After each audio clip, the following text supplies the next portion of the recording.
No final do século XIX, uma nova classe imigrante surge no Brasil para substituir o trabalho escravo. Ávidos empreendedores buscam maneiras de suprir o novo mercado. Veja, produto de primeira. Controlando a manufatura e o comércio de seus produtos, um desses empreendedores torna-se um dos homens mais ricos e poderosos do Brasil. Francesco Matarazzo. Hoje eu sou o maior comerciante de farinha de São Paulo. Com um moinho, eu vou ser o único fabricante. A construção de seu imponente moinho é um marco nacional e contribui decisivamente para o desenvolvimento do Brasil.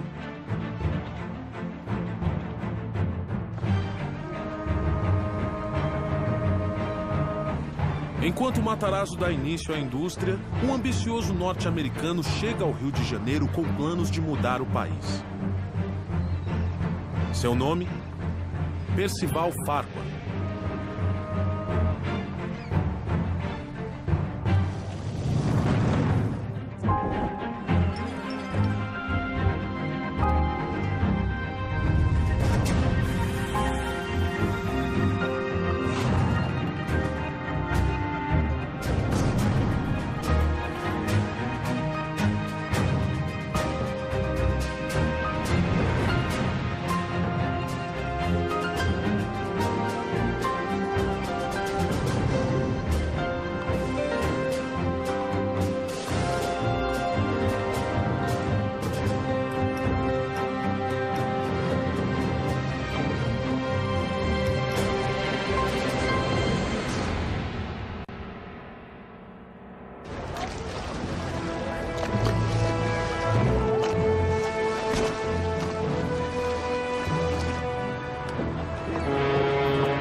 Farquhar, o senhor está atrasado.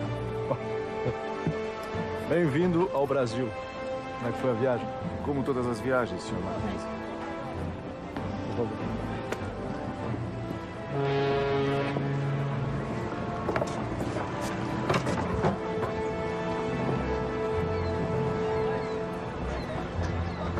Então, essa coisa precária é o porto da capital do Brasil. Pois prepare-se. O restante desse país será uma surpresa mais desagradável ainda. Ótimo. Ótimo. Onde falta estrutura, senhor Mackenzie, sobra oportunidade. O Brasil do começo do século XX ainda é um país rural. A infraestrutura é incipiente e a integração do território é precária. Até mesmo na capital da República, os serviços públicos são obsoletos. O Rio de Janeiro ainda não tem energia elétrica. É para mudar isso que Farquhar se associa à empresa canadense Light and Power. Junto a Alexander Mackenzie, ele inicia um plano de eletrificação do Rio de Janeiro. Aí que aparece o papel de um empresário novo que busca, junto à Light, chegar ao Brasil, e a Light precisava disso para expandir o seu negócio para o Rio de Janeiro. E, por outro lado, vai enfrentar um grupo que é um grupo poderoso, mas que é relativamente novo no setor elétrico. Senhor Eduardo, é um prazer. Bom receber. Por favor, fique à vontade. Guilherme, meu filho. Guilherme, senhor Guilherme. Por favor, fique à vontade. Senhores, eu pedi essa reunião para que acabássemos de uma vez por todas com esses conflitos absurdos. E como o senhor faria isso, Sr. Farquhar? É simples. Eu quero colocar a família Guinea no projeto da Companhia Light. Vamos eletrificar o Rio de Janeiro juntos. Vocês seriam contratados como empreiteiros da Light. Ficariam responsáveis por construir toda a infraestrutura do projeto. Não. Perdão? A nossa resposta é não. O Rio de Janeiro não precisa do senhor, Mr. Farquhar. O plano da Companhia Light está enfrentando a oposição de uma tradicional e poderosa família carioca. A família Guinea. O grande negócio deles, e isso tornava-os realmente um conglomerado importante, era o Porto de Santos. Toda a força motriz do porto seria elétrica. Então, isso vai fazer com que eles pulassem para o ramo elétrico. Inicialmente, para suprir as necessidades do porto. Depois, eles vão perceber aquilo como um ótimo filão para outros ganhos, né? O progresso chegará ao Rio de Janeiro com ou sem vocês? Acho que não vai ser tão simples assim. É bem provável que o senhor não tenha conhecimento do decreto antimonopólio?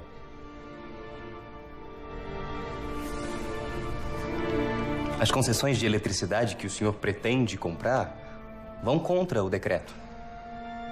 A sua companhia será impedida de funcionar e nada sairá do papel. Entendo. Bom, senhores, obrigado pela visita. Do Brasil, cuidamos nós. O que a gente observa é que o mundo inteiro está sendo, vamos dizer assim, colonizado pela energia elétrica. Quando a Light se instala, aí nós temos uma relação de capital estrangeiro e capital nacional. Menino Guilherme tem razão, Percival. O decreto antimonopólio vai ser um problema. Não se preocupe, Mackenzie. Eu já sei o que fazer. Vamos comprar todas as concessões de energia da cidade. Vai ser inútil. No decreto, essas concessões não valeriam nada.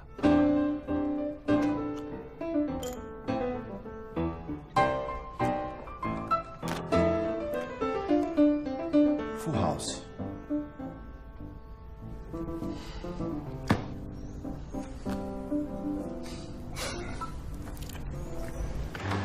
Não faz sentido algum. Farquhar está jogando dinheiro fora.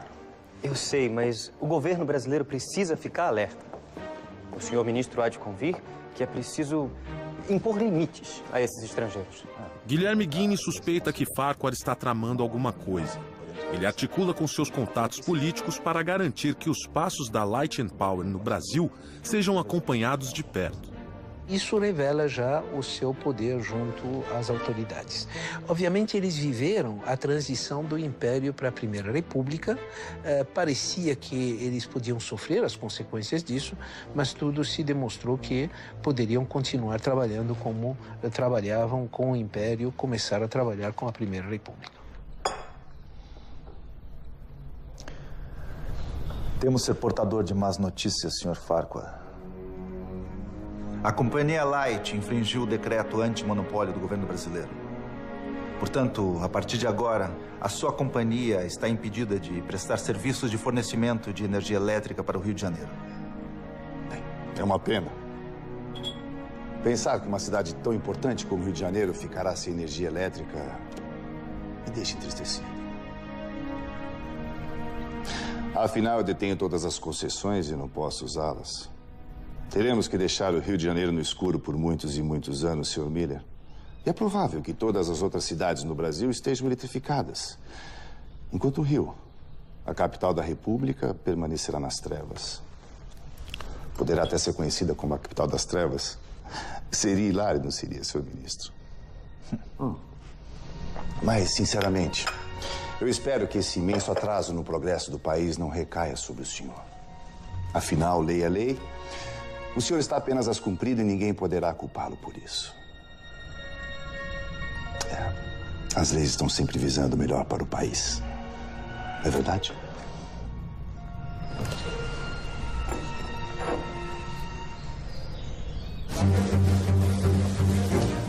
Senhoras e senhores, muito obrigado pela presença de vocês aqui hoje.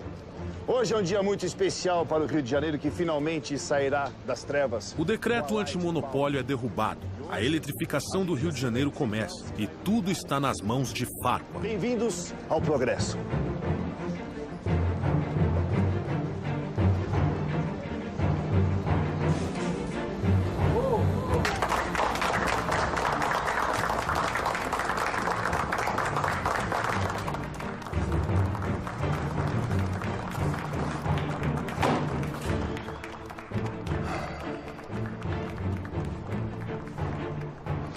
Homens como Farquhar podem tudo.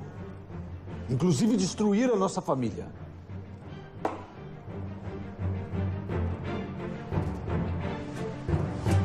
Missão cumprida, Percival. Você conseguiu. Isso é só o começo, meu caro. Tem outros planos para o Rio de Janeiro? Eu tenho planos para todo o Brasil.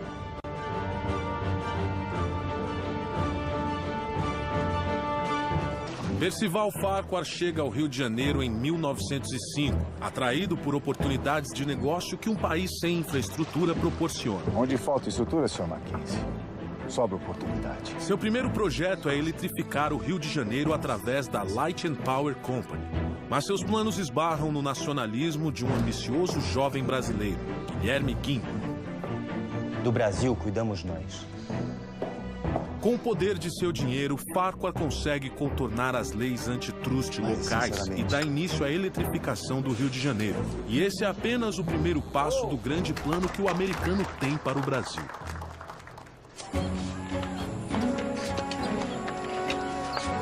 Meus planos para esse projeto terminam aqui, Mackenzie. Deixa o Rio de Janeiro comigo. A Light dá início às obras da usina de Lages, a maior da América Latina, capaz de fornecer energia para todo o Rio de Janeiro.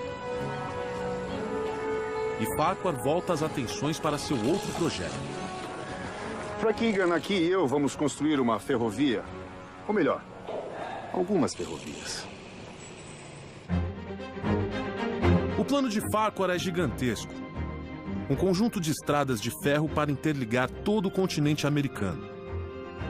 Fazer um eixo que ligasse norte a sul as ferrovias, atendendo a construção de um mercado interno que estava em formação. Sim, nós vamos cortar todo o Brasil, começando os trabalhos simultaneamente pelos dois extremos. É um belo projeto. Mas e a Sorocabana? Sem ela, a ligação entre o norte e o sul do país será economicamente inútil. Não se preocupe, Mackenzie. Eu já tenho planos para consegui-la. E você, meu caro, faz parte deles. Farquhar pede que Mackenzie negocie a compra da Sorocabana com o governador do estado de São Paulo. O senhor está pensando em vir por aqui? Sim, quer fazer a integração da América Latina toda e a ferrovia Sorocabana, por atender uma região importante do estado de São Paulo e fazer a sua ligação com o sul do Brasil, seria estratégica nesse sentido. Enquanto isso, Farquhar vai para a Europa levantar o dinheiro necessário para a compra. Sr. Farquhar, telegrama do Sr. Mackenzie. Obrigado.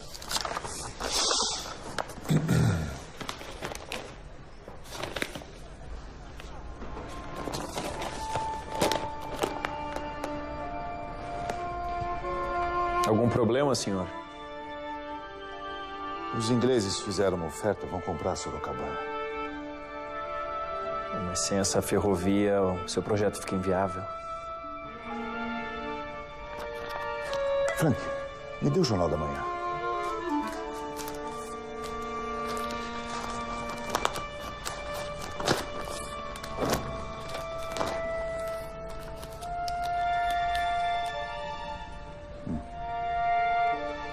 O emissário está vindo para Londres de navio para fazer a proposta. Estará chegando em 2 semanas.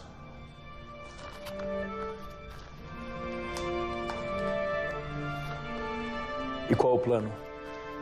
Mande um telegrama imediatamente para o Mackenzie no Brasil e descubra quanto os ingleses estão pagando.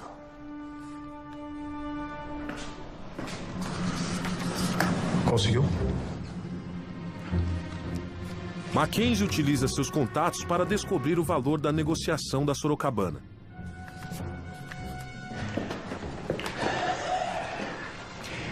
Os ingleses estão oferecendo 2 milhões de libras, Sr. Farquhar.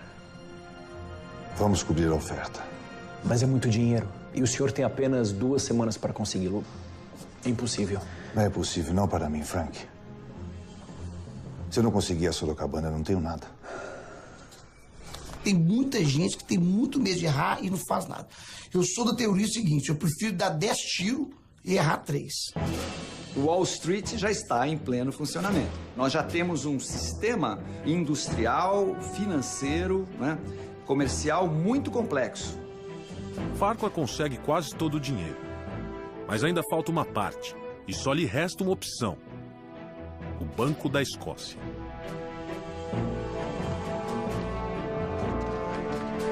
Só um segundo, Sr. Farquhar. Negócios importantes não podem esperar. O presidente do Banco da Escócia é o britânico Lord Balfour.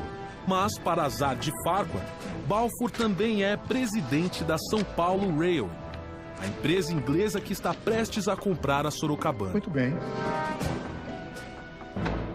Pelo que entendi, o senhor quer que eu lhe empreste dinheiro para comprar a Sorocabana antes de mim. É isso mesmo. Exatamente. O senhor está falando sério? Com certeza, Lord Balfour. Eu jamais brincaria com um homem tão respeitável como o senhor. Eu estou apresentando um plano de negócios sólido e muito lucrativo para o Banco da Escócia.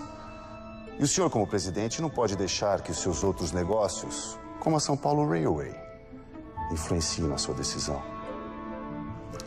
O presidente do banco deve zelar pelos interesses do banco. Caso contrário, não deve continuar como presidente. Estou certo?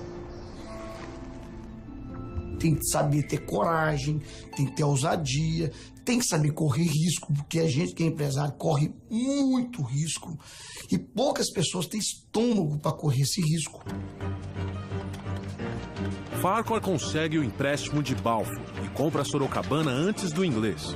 Com isso, finalmente começa seu projeto de integração das Américas. Farquhar funda uma empresa única para cuidar de todas as suas ferrovias. Estamos falando da Brazil Railway Company, que dará impulso à construção da Madeira Mamoré entre 1907 e 1912, e o foco era a exportação da borracha para os mercados, tanto para o mercado norte-americano, mas principalmente para a Europa. Mas a engenharia americana não está preparada para lidar com todos os problemas tropicais.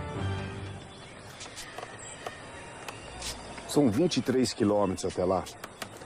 Quanto tempo levará para concluir esse trecho? Pelo estudo que a gente fez, eu creio que... O senhor está bem? Sim, eu tô... É só...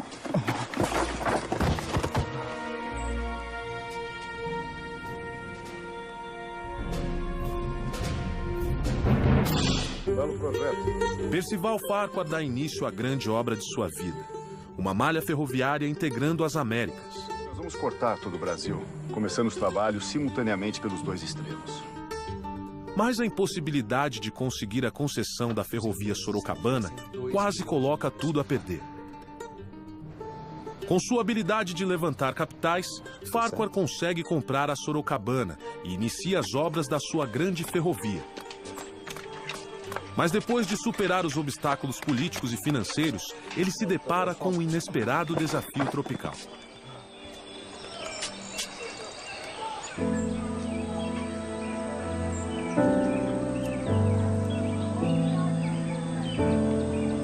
Fique tranquilo, Sr. Farquhar. Em 30 dias a epidemia estará controlada. Sr. Lovelace, em um mês eu já terei cancelado a minha obra.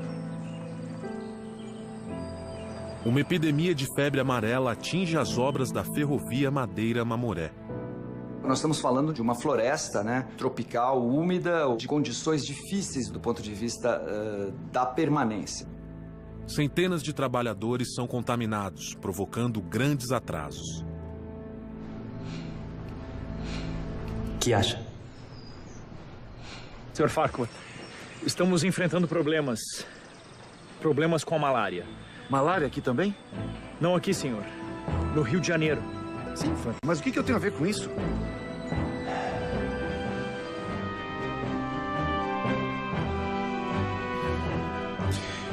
Eu tenho minhas dúvidas, Guilherme. É a estratégia perfeita.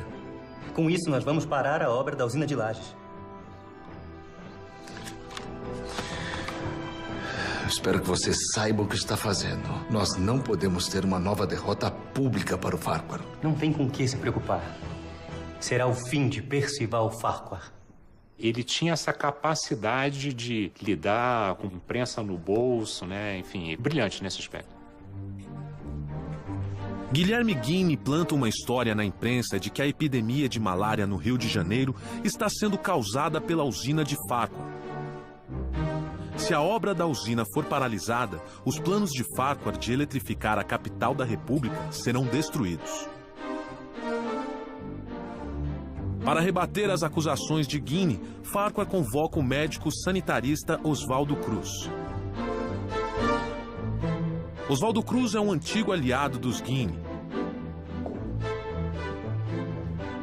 Ainda assim, Farquhar sabe que Cruz é a pessoa mais adequada para cuidar do assunto.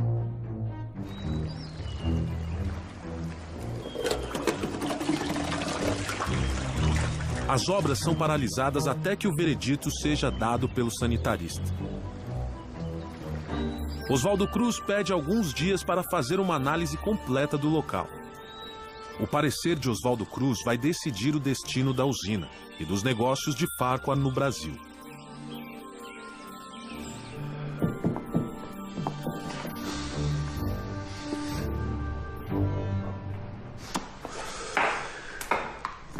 O que ele disse?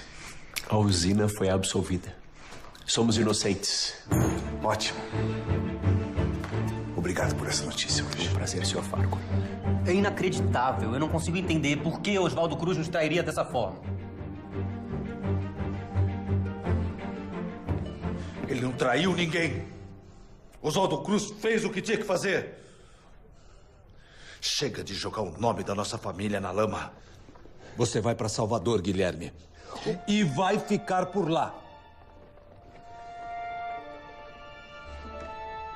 Então, Guilherme ganha o direito de representar os negócios da família Guine em Salvador. Ou seja, prêmio pra lá de consolação.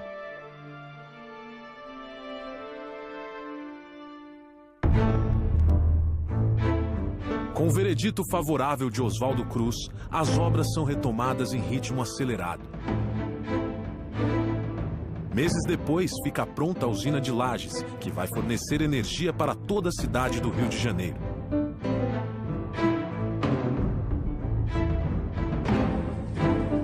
E Farquhar, triunfante, volta suas atenções para a Brazil Railway. Impressionado com a integridade de Oswaldo Cruz, Farquhar chama o médico brasileiro para cuidar da febre amarela no trecho Madeira-Mamoré, passando por cima de seu conterrâneo, Carl Lovelace. Oswaldo Cruz produz um relatório indicando medidas que amenizam o problema da febre amarela. As obras são retomadas. É o início da era de ouro de Farquhar. Ele foi um grande capitalista, né? De ferrovias, de portos, de transportes urbanos e tantos outros empreendimentos que ele tinha simultaneamente em várias capitais brasileiras, né? Seu império está crescendo. E nada parece capaz de parar Farquhar.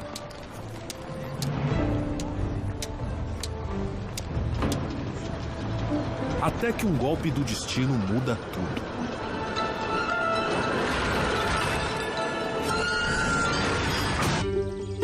Farquhar começa a construir sua malha ferroviária, mas um surto de febre amarela atrasa as obras. Para piorar, sua usina de Lages sofre ataques na imprensa, orquestrados por Guilherme Guine. Será o fim de Percival Farquhar. Farquhar resolve seu problema com a ajuda inesperada de um antigo aliado da família Guine. O empreendedor americano está prestes a criar um império financeiro no Brasil, até que um acidente em Salvador ameaça acabar com seus planos. O bonde!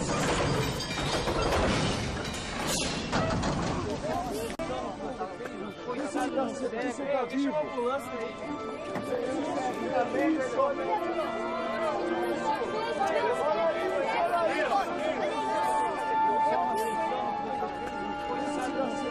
Um cego morre atravessando a rua em Salvador e o bonde que o atropelou é operado pela Bahia Tramway, uma empresa de Percival Farquhar.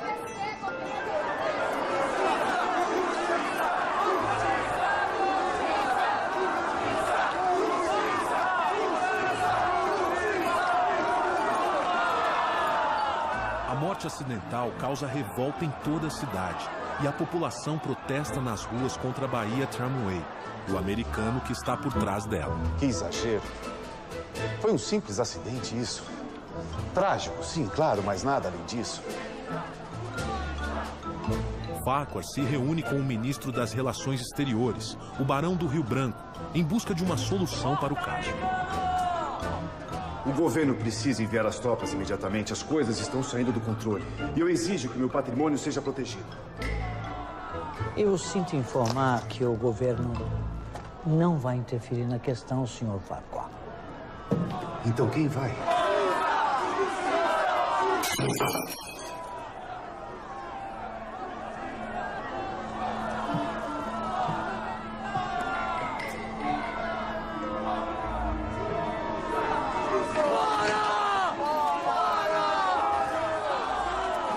E um homem espera que a revolta ganhe proporções ainda maiores. Ele se aproveita desse momento para mostrar a insensibilidade do capitalista estrangeiro, que tratou muito mal daquele acidente, e da sensibilidade do capital nacional. Esse é um caso onde se demonstra o senso de oportunidade do Guilherme. Aproveitando a crise, Guilherme consegue tirar a concessão dos bondes de Farquhar em Salvador. A Light and Power perde seus negócios na cidade e a imagem de Farquhar fica profundamente arranhada. Justiça! Justiça! Justiça! A Light entra com processo contra o município para reaver então esses bens que teriam sido depredados nesses dias de comoção. A Light chega com uma conta no município e o município fala, olha, de multa que você tem pela prestação de maus serviços é praticamente o mesmo valor ou maior do que o valor que você está nos apresentando. E aí é o espaço para o Guilherme Guinle expandir os seus negócios. O sucesso da campanha contra Farquhar traz Guilherme de volta à confiança de seu pai.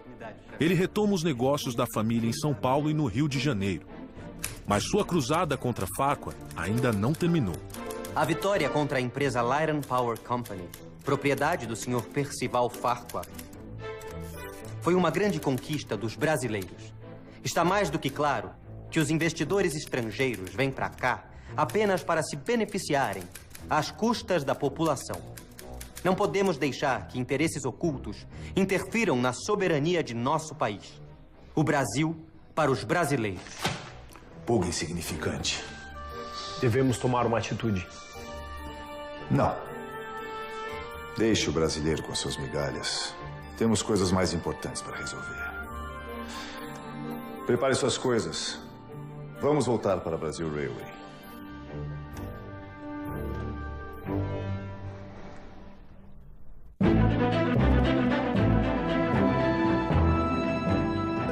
Senhoras e senhores, eu queria agradecer a presença de vocês aqui hoje. Farquhar consegue inaugurar o trecho Madeira-Mamoré em 1912. O foco era a borracha, quer dizer, o látex.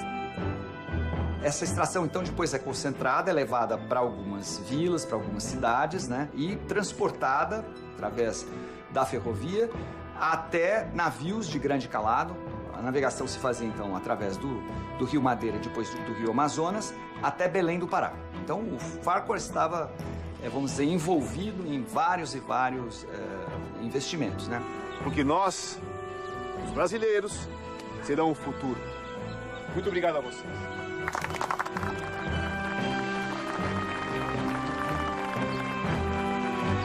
O sonho de uma malha ferroviária pan-americana finalmente está se tornando realidade. A Brasil Railway já detém 5.000 quilômetros de ferrovias na América Latina e planos para mais 4.000 quilômetros estão em andamento.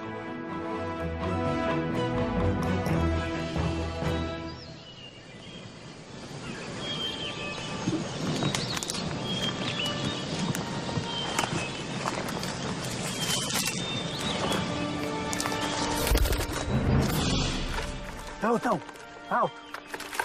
Cabo. Quanto falta até aí, Dani? 5 quilômetros, senhor. Ótimo. Aqueles rebeldes não vão nem ver o que os atingiu.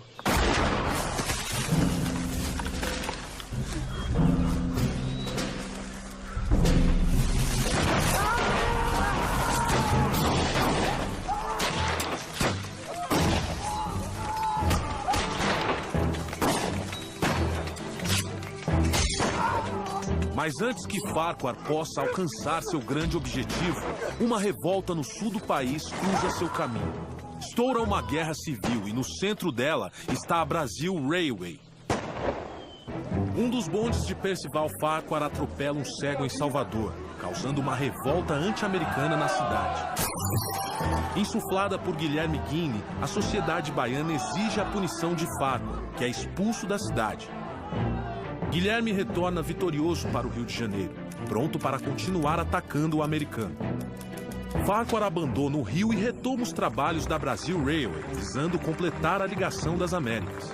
Mas um conflito no sul do Brasil coloca em xeque seu sonho de controlar os meios de transporte de todo o continente.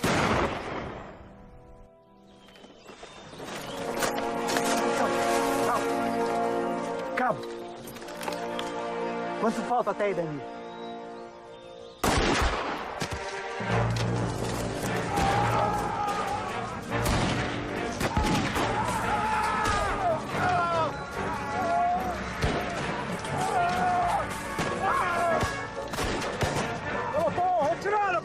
Retirada!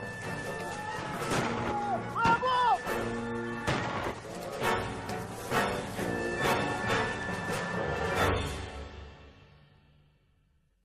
Em Santa Catarina começa uma revolta de camponeses que perderam suas terras para a Brazil Railway. É a Guerra do Contestado que ameaça o trecho entre São Paulo e Rio Grande do Sul das ferrovias de Farquhar. Com a companhia ferroviária, que é a Brazil Railway, que é todinha coordenada, né, por técnicos e engenheiros que vêm dos Estados Unidos e da Alemanha, né, você tem ali um controle sobre os territórios e uma invasão sobre as terras indígenas, sobre as terras camponesas, que vão sendo empurrados e que se organizam para defender sua terra e reagem, né, chamando os seus valores, a sua religiosidade.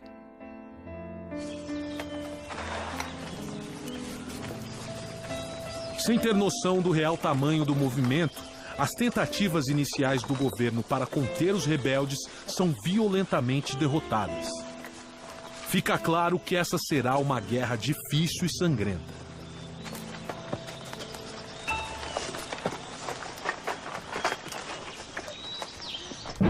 Farquhar apela para um velho conhecido, o novo ministro das Relações Exteriores, Lauro Miller. Nós estamos negociando, mas a situação é delicada. Não me interessa. Dê um jeito naqueles caboclos e proteja minha ferrovia. Ou farei o governo brasileiro pagar cada centímetro de ferrovia destruído. E com juros.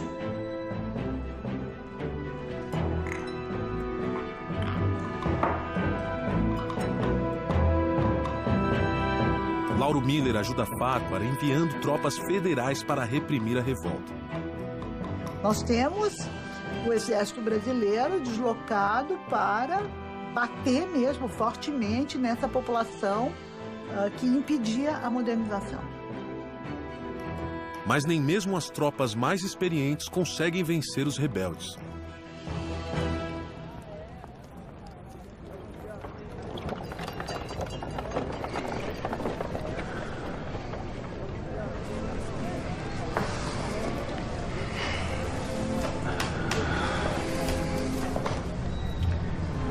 Seu pai foi um bom homem, Guilherme.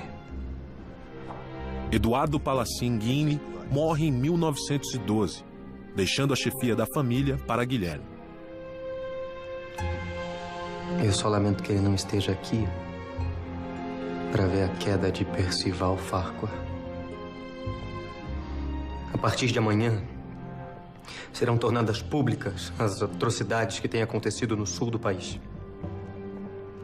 É inadmissível que o governo brasileiro envie tropas contra o seu próprio povo em favor de uma empresa estrangeira.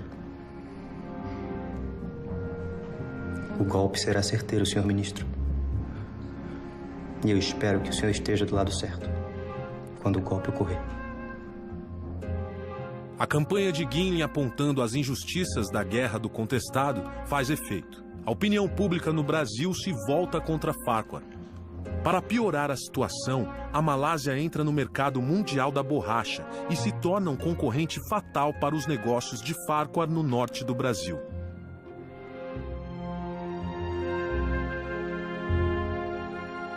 A partir desse momento, o Farquhar vai ter, acho que, talvez um primeiro grande baque, né, nos seus negócios. Esse país foi um erro. Todos os meus negócios estão ruindo. Nem todo, Sr. Farquhar. A Brazil Railway continua operando no azul. Você verificou os relatórios mais uma vez, Iga? Tem certeza dos números? Certeza absoluta. Aquela ferrovia está em meio a uma guerra. Eu não consigo entender como ela pode estar dando lucros. É uma empresa sólida. E vai ser minha salvação. Percival, é melhor você pensar bem no seu próximo passo.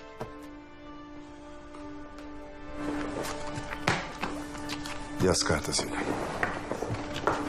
A receita do sucesso é ter coragem de, um momento difícil, você continuar a luta, porque não vai ser só momentos bons. Em São Paulo, os empreendimentos de Francesco Matarazzo continuam crescendo. Ele funda a Indústrias Reunidas Fábricas Matarazzo, que engloba todos os seus negócios. Com a idade avançando, ele começa a pensar na aposentadoria e trata de preparar um sucessor. Eu tenho a honra de anunciar que meu filho Hermelino é agora o diretor-geral das Indústrias Reunidas Fábricas Matarazzo.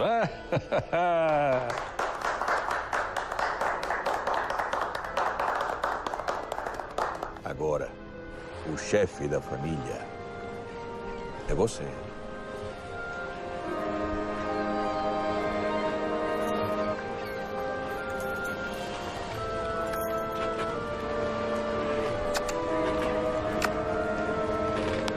Francesco decide viajar para sua terra natal, a Itália, buscando descansar das demandas de seu império. E a partir daí ele teve que lidar com essa estrutura familiar empresarial à distância. Isso fez com que, ao mesmo tempo, ele continuava lidando com os negócios, mas ele teve que se afastar. Certamente isso afetou a estrutura patriarcal com forte presença da matriarca durante esse período.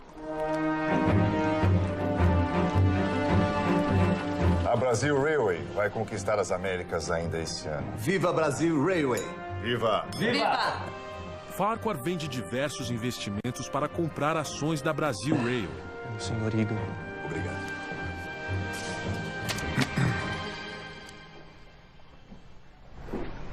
Algum problema, Percival? Não. Tudo bem, o jantar está servido. Bom apetite a todos. Obrigado. Egan havia mentido nos relatórios financeiros. A Brasil Railway está quebrada. Farquhar dá sua última cartada e tenta empréstimos na Europa para salvar seu império. O Farquhar, ele tinha uma capacidade de convencimento dos investidores estrangeiros, então nos mercados em Paris, em Londres, em Nova York. O Brasil sempre teve um grande problema na área de investimento, né? Então você tem que ser criativo, inovador para poder conseguir financiamento. Com a promessa de um empréstimo, Farquhar retorna ao Brasil. Bom rever um velho amigo nesses novos tempos. Voltei para recomeçar, Alex. Então você não ficou sabendo? O quê? A guerra começou. Em 1914, estoura a Primeira Guerra Mundial.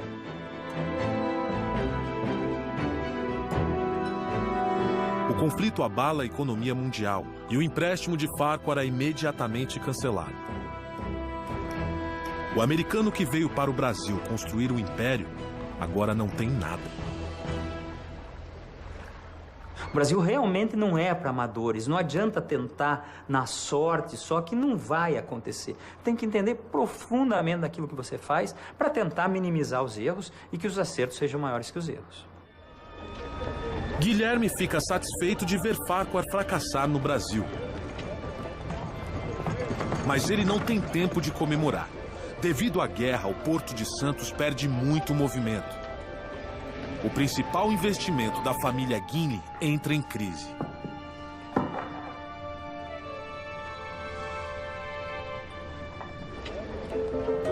Enquanto a maioria sofre durante a Primeira Guerra Mundial, um imigrante italiano está determinado a lucrar com ela.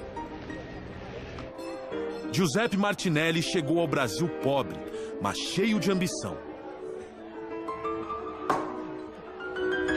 Em alguns anos, fez fortuna no país, importando principalmente bebidas.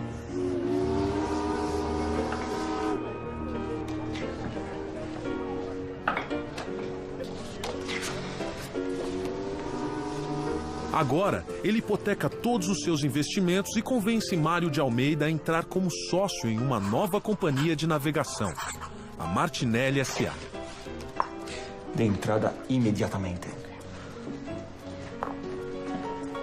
Tem certeza que é uma boa ideia, Martinelli? Temo que aproveitar a guerra, Almeida. Não fugir dela.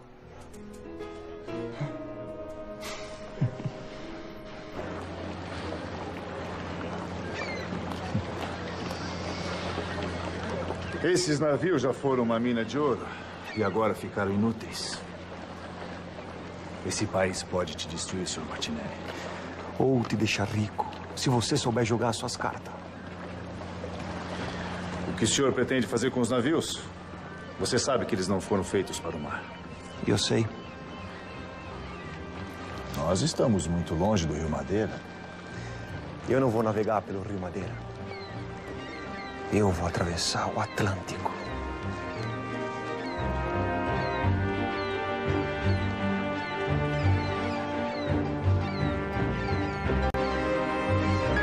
Martinelli reforma os navios fluviais, preparando-os para atravessar o Atlântico em meio à guerra.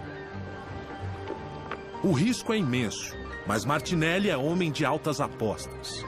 Ele não permitirá que uma guerra mundial fique em seu caminho.